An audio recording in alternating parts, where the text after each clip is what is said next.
Nobody, this doll does not need to worry about me showing you my Spanx. Okay? Because you would, oh thanks, he went. Because you would vomit. My darling. Because I'm 52 and I've lost my bloom. And life has kicked me in the teeth. And I eat sugar. And white flour to push down my emotions, to keep from getting hooked on whiskey. Thank y'all so much for coming out tonight. Thank you. I've always loved Chattanooga because my best friend lives here, but also now I have something very special. My 22-year-old baby lives here now in Chattanooga. And she works for Make-A-Wish, East Tennessee.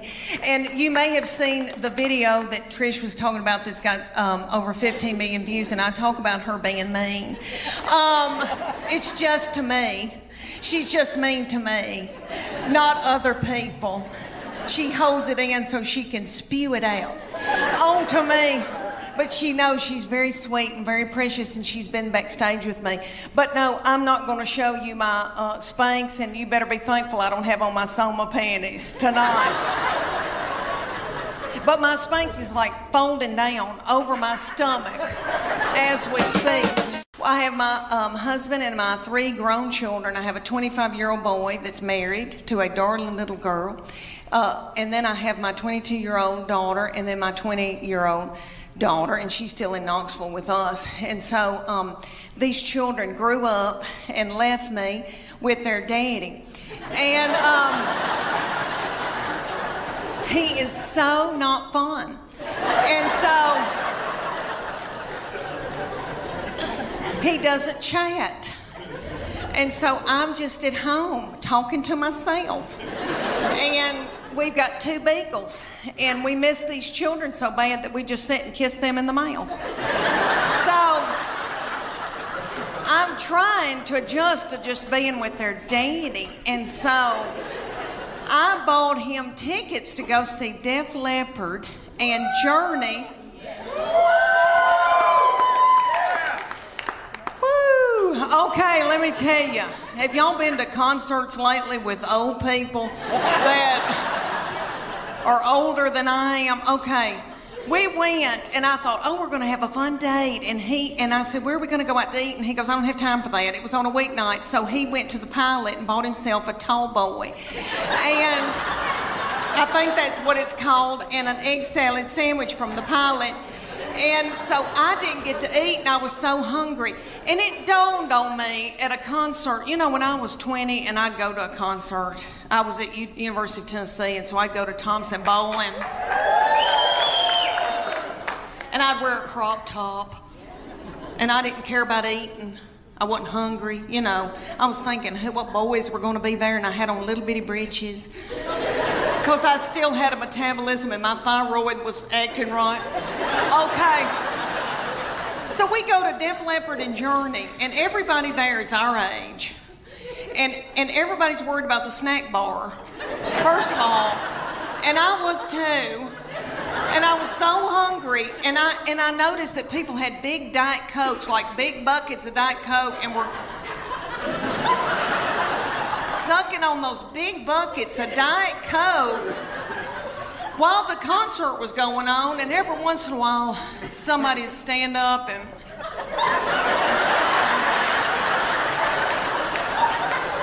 and then they'd sit back down. He came to me in, he was in middle school or high school, and he's very spiritually mature, has always been. I didn't do it. Their daddy didn't do it. God did it.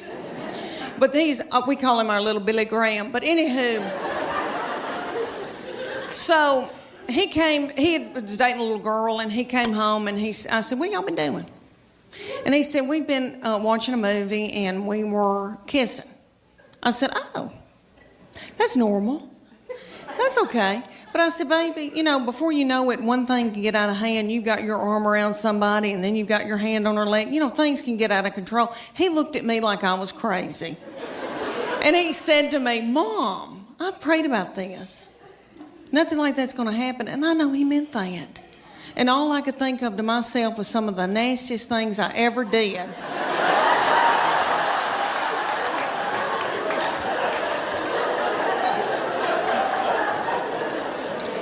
Was at the Adams United Methodist Youth Fellowship.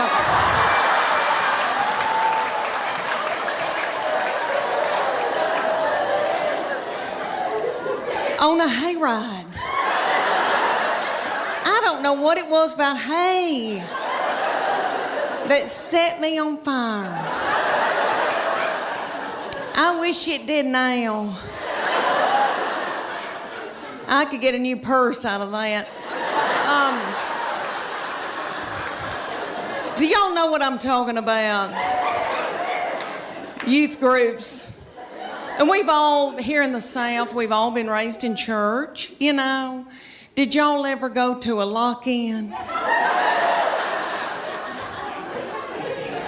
What little fool came up with that?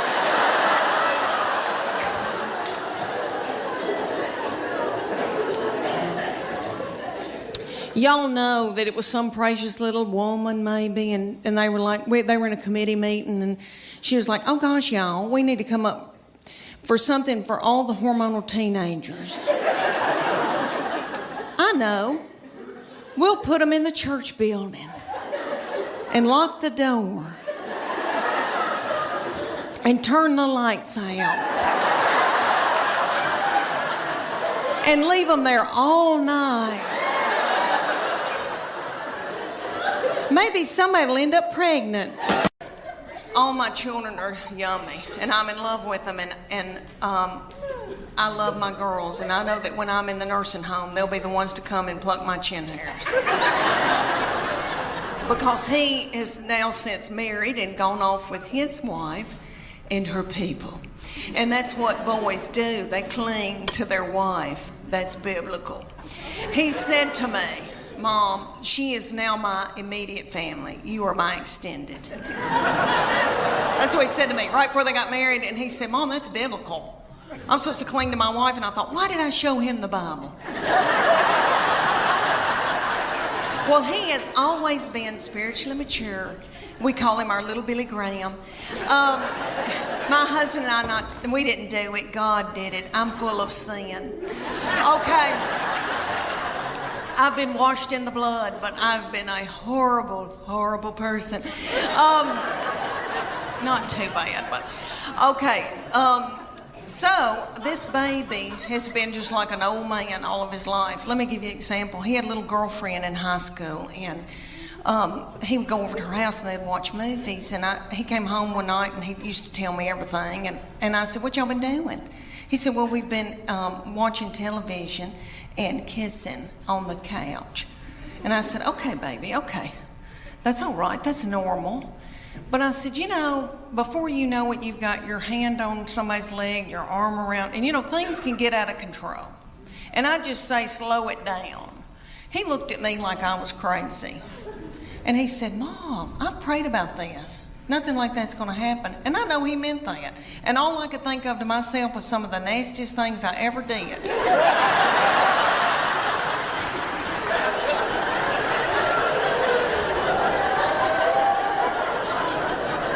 Was at the Adams United Methodist Youth Fellowship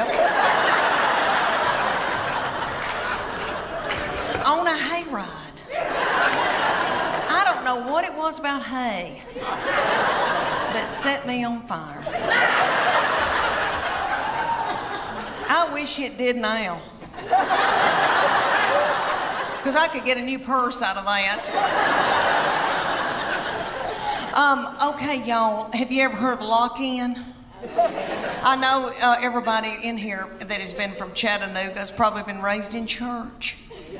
Okay, I don't know who that little darling, sweet fool was that came up with the lock-in. Probably a little woman in a committee meeting. And she probably said, oh gosh, y'all, let's come up with something for all the hormonal teenagers. Let's gather them up and put them in the church building and lock the door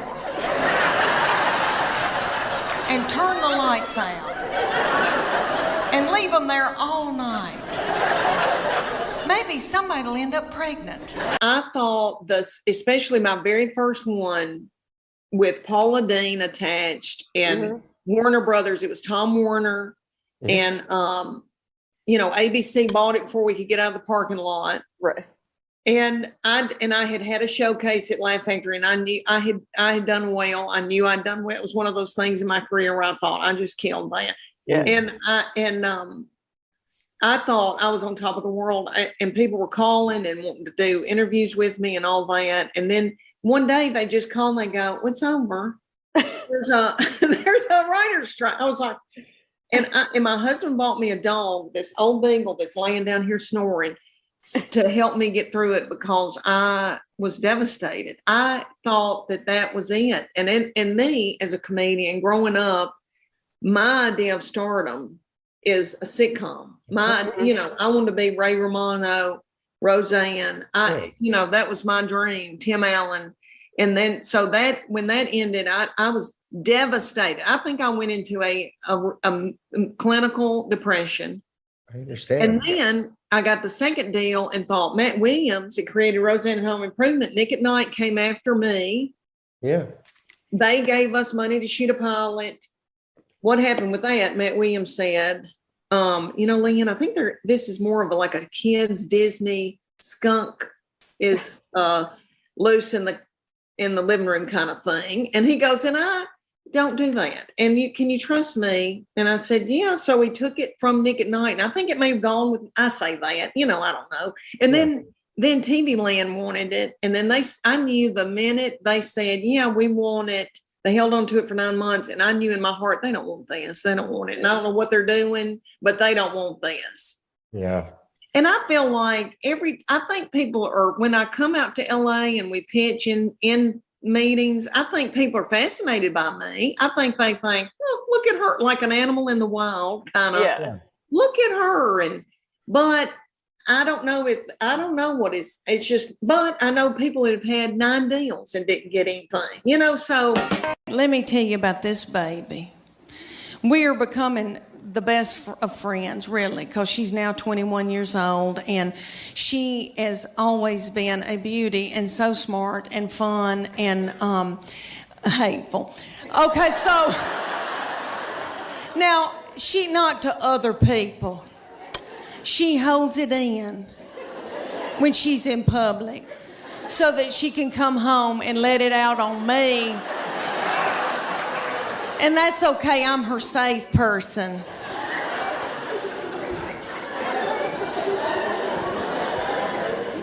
And I believe that God allows this when your children get in about, junior, senior in high school, because he knows that you're grieving, because they're gonna leave. And he knows that you're gonna take to the bed over it. So their junior and senior year, something happens. And they change on you. And they get to be the meanest people you've ever been around. So by the time they're ready to leave, you kick their crap out onto the curb. Her junior year, this started, okay, the very breath that I breathed out of my nostrils made her so angry.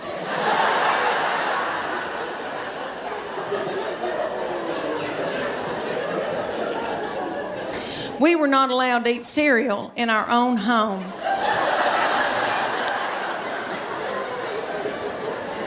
Because she couldn't stand to hear us chew.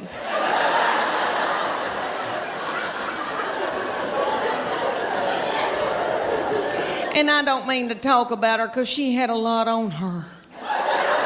She had a lot on her, like she had to empty the dishwasher. And that's a lot, I'll give you all an example. Okay, at the University of Tennessee in her sorority, these girls will come home, you know, and I'll cook for them and do, and I'm tickled. All right, well, they like Memphis, Nashville girls. Well, a little girl came home with her and spent 2 nights. So I washed that little thing's clothes, and all I said to this little girl was, Katie, you're so tiny. Your little underwear looks like a slingshot.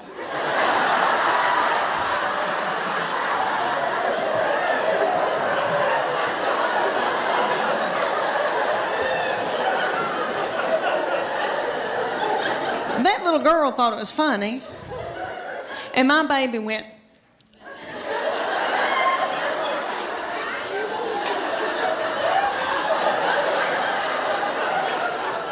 So I got out of there.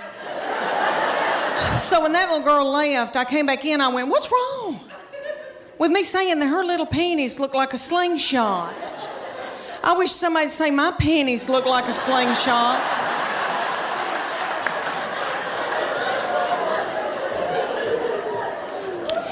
My panties look like...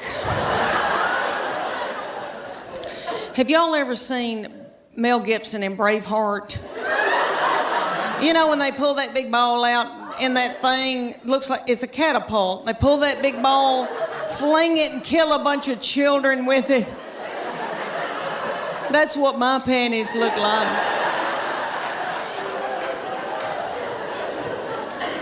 Do y'all know who owns Victoria's Secret? I used to buy my panties at Victoria's Secret, but they started cutting me in two. All right. Do y'all know who, seriously, do y'all know who owns it? Satan. Okay, so, and I tell you, for you little mamas out there, you young mamas that are going through, you know, got a bunch of little children vomiting in the carpet, peeing in the closet. When you're trying to pee and they like slide ham under the door and say, can you open this, Mom? I know what y'all want for Mother's Day. Y'all want an Ambien and a hotel room.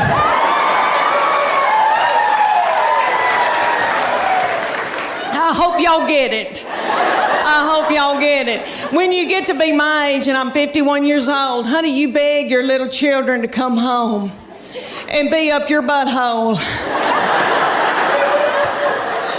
I beg them and try to hold money over their head. All right, but they're all home. I'm so thankful, so grateful. Okay, y'all, we got a big night ahead of us. Y'all are precious. I want to talk to y'all about, because I am 51 and going through hormonal changes.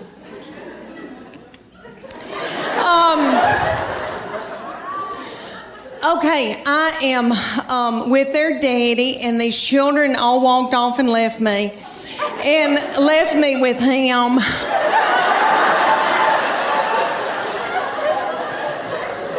And he's so not fun. And he can't help it. He's that way because he has to make a living for all of us. And he's got a lot on us, and all the money's going out the window. And, you know, because we got 2 in college, we just had 1 get married. But he and I are having to adjust being together for the first time in how many years, you know, before we got married. And so he sends me emoji, kissy faces, and stuff like that. But I am low on progesterone and testosterone. He's low on testosterone, praise God. My middle one that lives here in Chattanooga has always had a lot of suitors coming around and wanting to date her. And she had this one, and he was I wouldn't say an Eddie Haskell, but he was a schmoozer. Like he knew he was a player, okay? Their daddy's not a player, okay? My husband, he doesn't chat. Like he vacuumed out my car when he was dating me, and and he bought my cigarettes, so that's how we started. But anyway,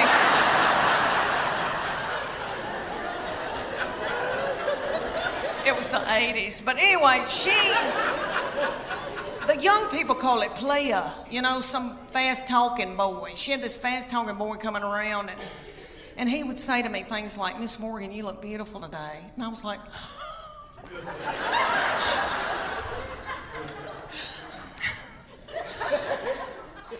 "Can I make you a casserole?"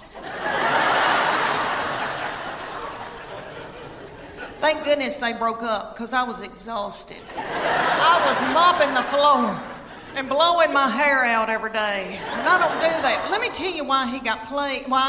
I thought, why am I so tickled when somebody compliments me? It's because my love language is words of affirmation. Have y'all ever heard of that book, 5 Love Languages?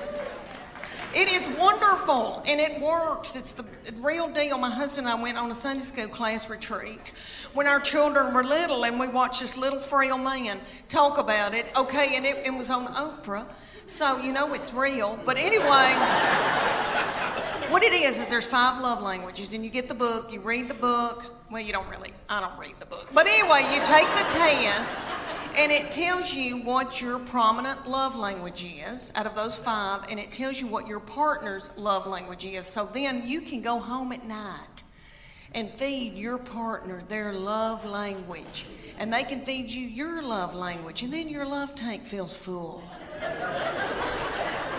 And if you don't do it, then your partner's liable to go to work, and they're at the water fountain, and some whore comes in.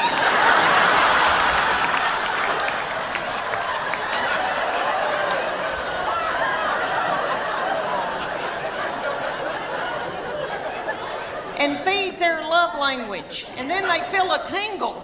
And then Satan swoops in. Y'all know where I'm going with that? It's a disaster. So, there's 5 love languages. There's quality time. And that's my sister's.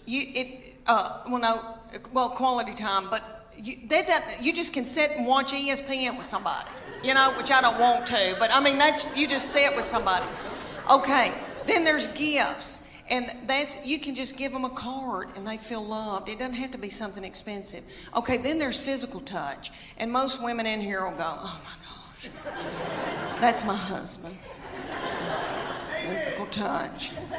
He's on me like a duck on a June bug." But it's not that kind of nasty. I'm talking about, you know, like there's people that just want to hug you and kiss you and squeeze you and they got to hold your hand. That's the physical touch they're talking about. Okay, then there's words of affirmation. That's mine. So all my husband has to say is, "Leanne, you are a good mama. Leanne, that Trisha Yearwood's chicken piccata is to die for." And then my love tank feels full, and then I'm willing to do something vulgar with him.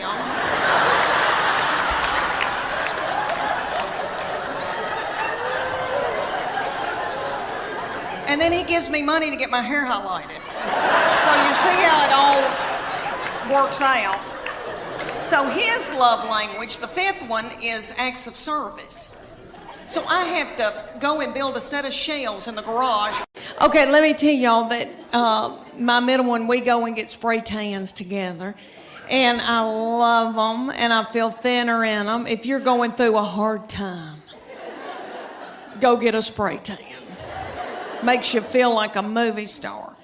Okay, well, we went the other night, and this is the difference for you young mamas out there. Like, women going like in your 20s and 30s and even in your 40s when you still are, you know, have life left in you. Okay.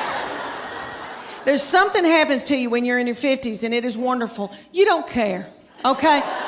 You don't care about anything. All right. We go to get a spray tan, and y'all know about Snapchat. There's a thing called Snapchat where you can video somebody and send it to your friend. Okay. Or send it out to the world, I guess. All right. I'm completely naked with a plastic bag on my head. In the spray tanning thing, and it's like a car wash. It does this. And then you do. And then you do. And then you do. Okay. And when it's cold outside, it feels like needles going in you. It's so cold. Oh, that's awful. But anyway, she started filming me on Snapchat, completely nude. Now, in my 30s and 40s, I would have been hysterical, and I would have been in a bowl, and I would have been so torn up. In your 50s, at first I was like, and then I was like, I don't care.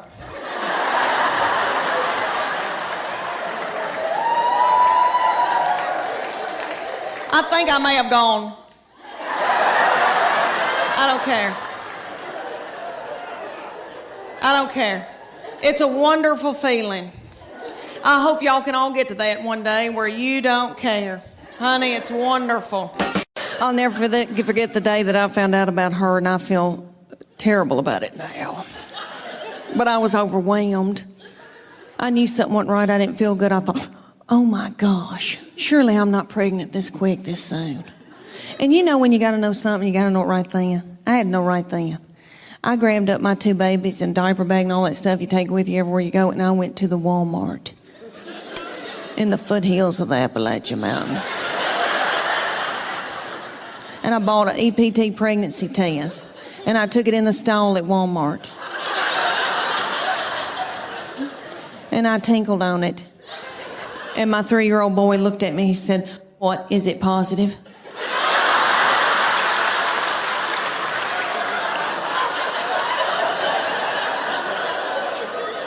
And it was. So I drove home just as fast as I could, and I called my husband at work. And I said, "You're trying to kill me, aren't you? With a slow vaginal death. Is that what you're trying to?" "Well, you're not going to.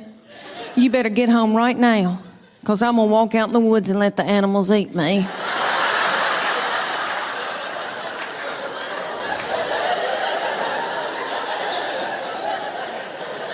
But let me explain to y'all why I was so torn up. I had a 13-month-old baby girl in diapers and a 3-year-old little boy in Superman panties with doo-doo balls falling out.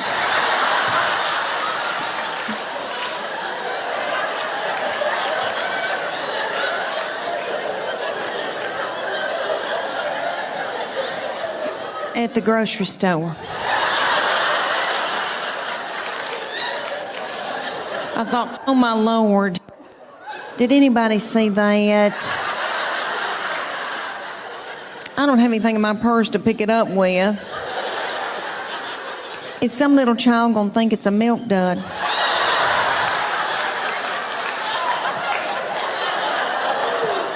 Let's just keep on moving, everybody. Just keep on moving.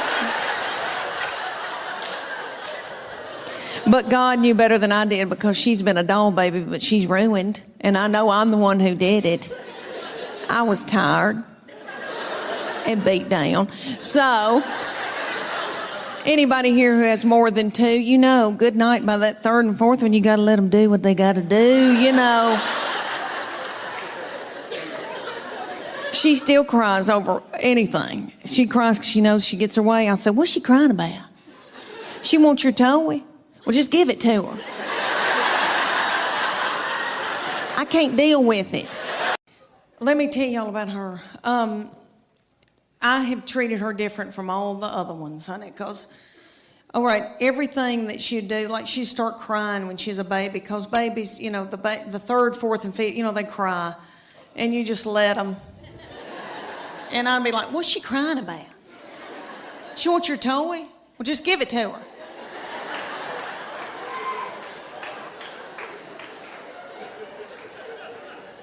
I can't deal with it. I remember saying, I swear, I remember saying one time, "You want those knives to play with?" "Okay." "What?" "Okay."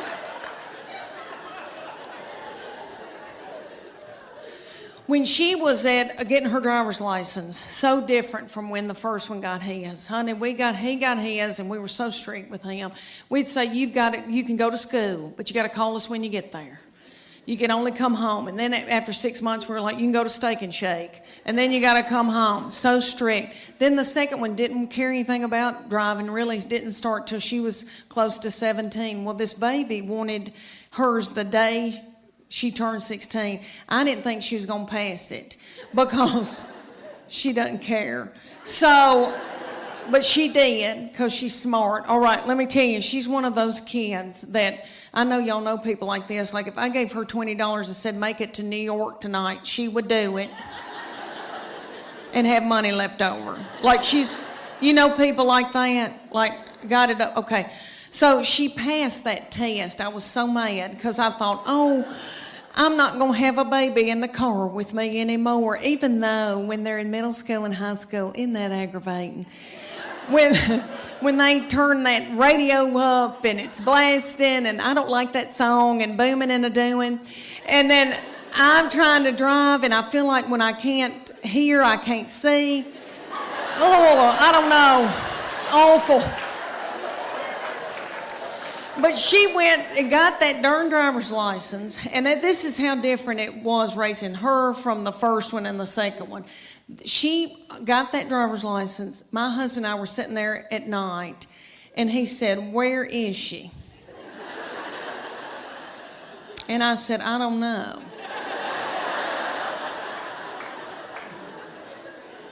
And he said, does she have any money? And I said, I don't know. Nobody ever said another word. About the sports. I played sports. I wanted them to play sports too. I know y'all are thinking, you sissy thing, you did not. But I played basketball. Thank you. I need that. It was the early 80s when I played, and I had really big hair. I used to hot roll my hair to play ball. We all did. Okay, so, and I'm from such a little bitty farming community, and it's 500 people in Middle Tennessee, and we didn't know what waterproof mascara was. So by the end of my games, I looked like, say if Tammy Wynette and Alice Cooper had a child together.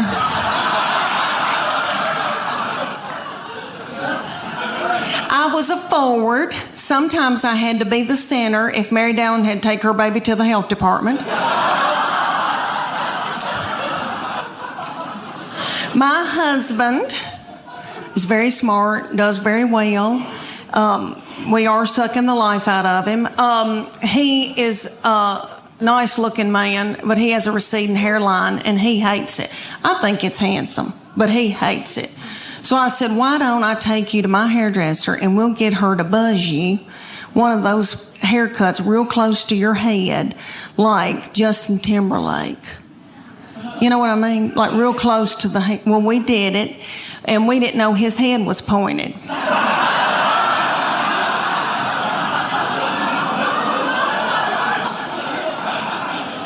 And he said, I look like somebody, and I can't quite think of who it is. And I said, is it Bull on Night Court?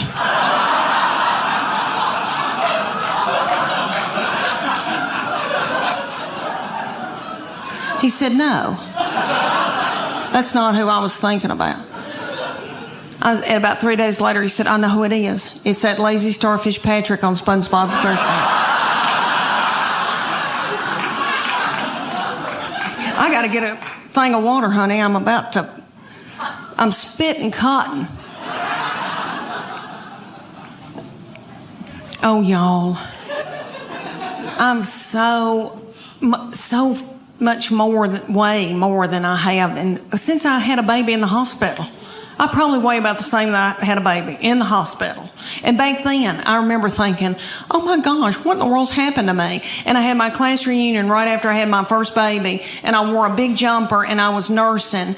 And I remember, like drinking a Diet Coke, and my breast milk shot out the front of my dress. And then one of my friends from high school said, when are you going to have your baby? And I was like, I've had my baby. But anyway, I feel fat, and I and it's my hormones. I have no testosterone. I went to the doctor. I had no testosterone, no progesterone. I have way too much estrogen, which evidently makes you bitter and angry and hateful. That's what my family says. I think they're bitter and hateful and angry. But it has messed up my weight and all that. Well, that, and I've been eating white flour. But I have been on every diet in the world. I've done everything. I've done Whole30. I've done South Beach. I have done Weight Watchers. All right, I praise God that Weight Watchers doesn't have a limit on how many times you can join. Because I have joined Weight Watchers 9 times and lost 7 pounds in all. Come to find out, you have to follow a program.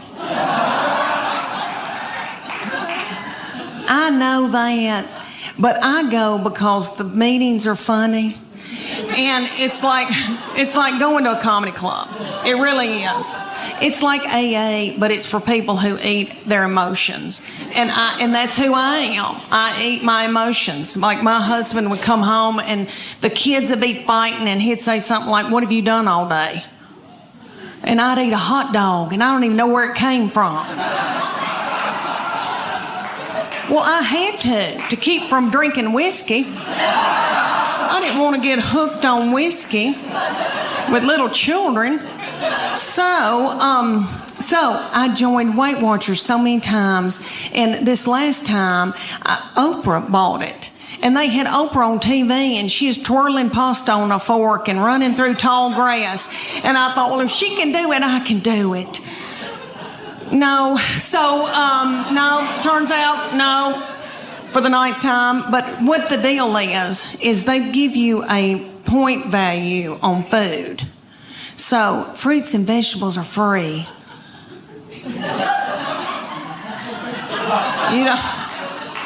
You don't care, really. And like a piece of beef that's the size of a credit card. It's like 5 points or something like that. You don't want any of that. You're so hungry when you start that you could eat the wallpaper off the walls. You want a Snickers bar, but they're like 12 points.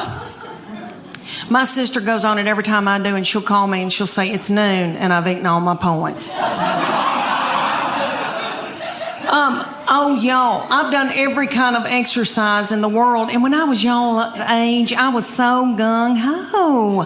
And I wanted to go and do, and I wanted to be firm and tone. And then one day I just said, I don't care. And that's a good feeling too.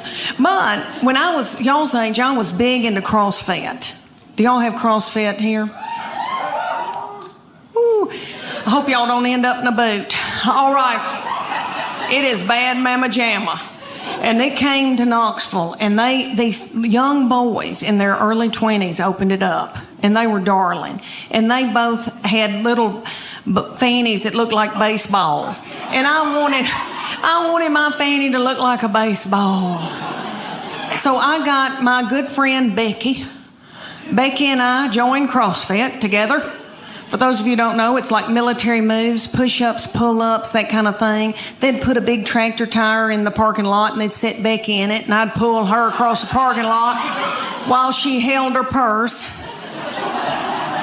Well, these boys came to us one day, and they said, "Hey, we're going to have a contest, and whoever wins it gets 3 months of free training." And it's going to be for the women and for the men. It's going to last 10 weeks. We're going to take your before and after picture, and then the whole gym's going to vote on whose body has changed the most. And we were like, yes. So one day, we show up, didn't know it was picture day. I had on a horrible-looking sports bra that had lost all of its support, and I should have bizzed it the night before. It had a gray tint to it, and it really wasn't gray. It was white. And if I'd have known it was going to be picture day, I'd have gotten a spray tan. But anyway, they said, take your top off to me and Becky, and they go, just leave on your sports bra and your spandex, and we're going to take your picture. And I was like, whoa, wait a minute. And I didn't want those little boys to not ever want to marry and have children. So I said, Becky, me and you, we're going in the back. I said, I'm taking Becky's picture and she'll take mine. So we went in the back room, and Becky went. And I said, what are you doing, Becky? Don't you want to win this thing? I want to win it. So I took my spandex and shoved it under my stomach and went.